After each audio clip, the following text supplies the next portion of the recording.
नमस्कार दोस्तों, स्वागत है आपका रियल फैक्ट में।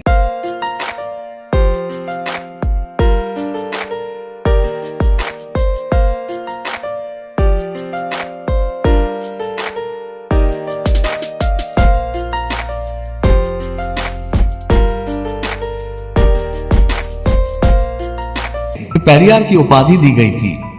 तमिल में पेरियार का मतलब है सम्मानित व्यक्ति। इस उपाधि के बाद ईवीआर समूचे राजनीतिक गलियारे में पेरियार के ही तौर पर जाने और पहचाने जाने लगे।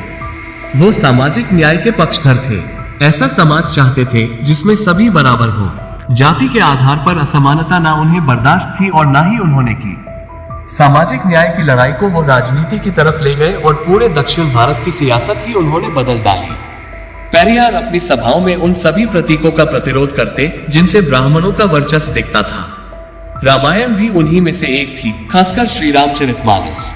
लोग उनकी बात सुनते और उससे प्रेरित होते तो थे, लेकिन एक रोज पेरियार को लगा कि क्या ये विरोध की वजह भी समझते हैं। एक रैली में उन्होंने अपना मत इस पर साफ किया। उन्होंने कहा कि रामायण पाठ उस विचारधारा का महत्वपूर्ण हिस्सा है जो दक्षिण भारतीयों को निम्न श्रेणी का बताने के लिए रचा गया। पेरियार ने 40 साल तक वाल्मीकि रामायण, कंब रामायण, श्री रामचरितमानस, बौद्ध रामायण, जैन रामायण समेत तमाम रामायणों का 40 साल तक अध्ययन किया। इसके बाद उन्होंने इनके पात्रों के आधार पर तमिल भाषा में एक किताब लिखी, रामायण पादीरंगल। हिंदी में इसका अर्थ है रामायण के पात्र। तमिल में ये किताब साल 1944 में प्रकाशित हुई। इसके बाद ये किताब दूसरी भाषाओं में भी छपी ताकि लोग पेरियार की बात समझ सके। अंग्रेजी में इसका अनुवाद the Ramayana a true reading के नाम से आया और हिंदी में ये किताब सच्ची रामायण के नाम से छपी। पेरियार ने रामायण के विरोध को उत्तर बनाम दक्षिण की संज्ञा दी। साथ ही ये भी साफ किया कि उत्तर का मतलब ब्राह्मणवादी और जातिग्रस्त संस्कृति है, जबकि दक्षिण का अर्थ गैर ब्राह्मणवादी और समतावादी संस्कृति। इसी वजह से उत्तर को श्रेष्ठ बताने के लिए ये रचना की गई है। पेरियार अपनी किताब में रामायण के पात्रों पर जोरदार हमला करते हैं। खलनायक और नायक की पारंपरिक समझ को उलझते हुए वो पाठकों से अपने अंधविश्वास को त्यागने की अपील भी करते हैं। मूल रूप से देखें तो किताब 3 हिस्सों में है। पहला हिस्सा पेरियार के तर्क है जिनकी वजह से उन्होंने किताब लिखी। दूसरा हिस्सा इस महाकाव्य के पात्रों का विश्लेषण है। पेरियार इसमें रामायण के पात्रों का आलोचनात्मक मूल्यांकन करते हैं। तीसरे हिस्से में पेरियार विद्वान पुरुषों के हवाले से यह साबित करने का प्रयास करते हैं कि रामायण के बारे में उनकी समझ दुरुस्त है। किताब के शुरुआती हिस्से में पेरियार कहते हैं, तमिलों को पता चलना चाहिए कि उन्हें उत्तर के लोगों ने भ्रमित किया है। रामायण में दावा है कि राम अनुकरणीय और दिव्य थे, जबकि वास्तव में उन पर दोनों बातें लागू नहीं होती। तमिल समेत समूचे दक्षिण भारत को पेरियार यह बताना चाहते थे कि राम एक साधारण और नश्वर व्यक्ति के अलावा कुछ नहीं। हालांकि पेरियार यह समझते थे कि लोगों को इसके बारे में समझाना आसान नहीं, क्योंकि श्री राम को ईश्वर के रूप में पूजने की परंपरा सैकड़ों वर्षों से है। हालांकि वो अपने मत को साबित करने का जोखिम जरूर लेते हैं। उनका तर्क है कि रामायण द्रविड़ों को आर्य जाल में फंसाता है, उनके आत्मसम्मान को नष्ट करता है और उनके विकास को रोकता है। पेरियार रामायण में दशरथ को जुनून के वशीभूत पाते हैं, जबकि सीता को रत्नजड़ित आभूषणों के प्रति मुग्ध। वो कौशल्या को अपने बेटे की सफलता के प्रति अति महत्वाकांक्षी बताते हैं और लक्ष्मण को इतना क्रोधी कि वह अपने उग्र स्वभाव को नियंत्रित नहीं कर पाते। पेरियार राम में भी कमियां ढूंढते हैं, वही राम जिन्हें मर्यादा पुरुषोत्तम के तौर पर पूजा जाता है। पेरियार अपनी किताब में 50 घटनाओं का जिक्र करते हैं जिनमें प्रभु श्री राम के व्यवहार के अनुचित बताया गया है। प्रमुख घटनाओं का जिक्र करें तो पहला कटाक्ष पेरियार यह कहते हुए करते हैं कि राम में अयोध्या के सिंहासन की लालसा थी। पेरियार का आरोप है कि राम ने सत्ता की लालसा में अपने पिता कैकेयी और अयोध्या के नागरिकों के प्रति नेक और स्नेहपूर्ण व्यवहार किया। वो कहते हैं कि राम सत्ता के प्रति इतने आसक्त थे कि वह अपने भाई भरत के ननिहाल से लौटने का भी इंतजार करने को तैयार नहीं थे, बल्कि उनके आने से पहले ही वो अपना राज्याभिषेक करवा लेना चाहते थे। पेरियार एक अन्य प्रसंग में सुग्रीव के साथ मिलकर बाली वध का भी जिक्र करते हैं। वो इस प्रसंग में राम की निंदा करते हैं। वो इसे दक्षिण के राजा की गलत तरह से हत्या करार देते हैं।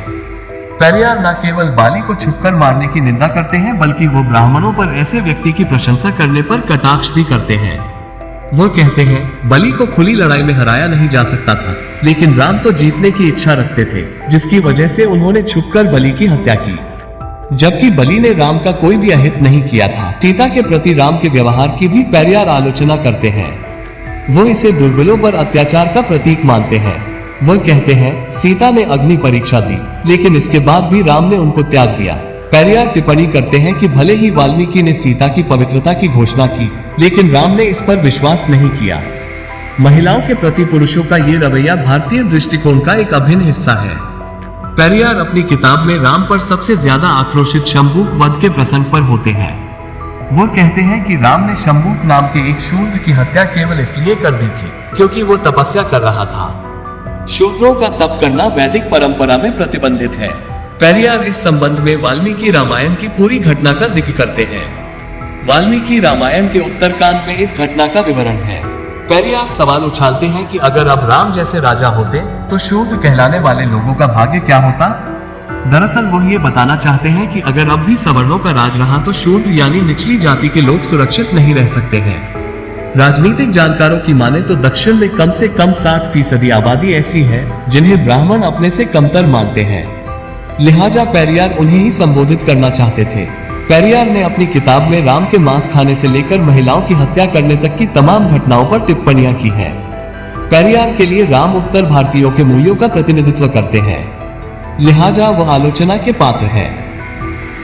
उदाहरण देते हैं, वो कहते हैं कि रावण को उसी तरह खलनायक दिखाया गया है जैसे उत्तर भारतीयों ने गलत तरीके से दक्षिण भारतीयों की संस्कृति पर सवाल खड़े किए हैं।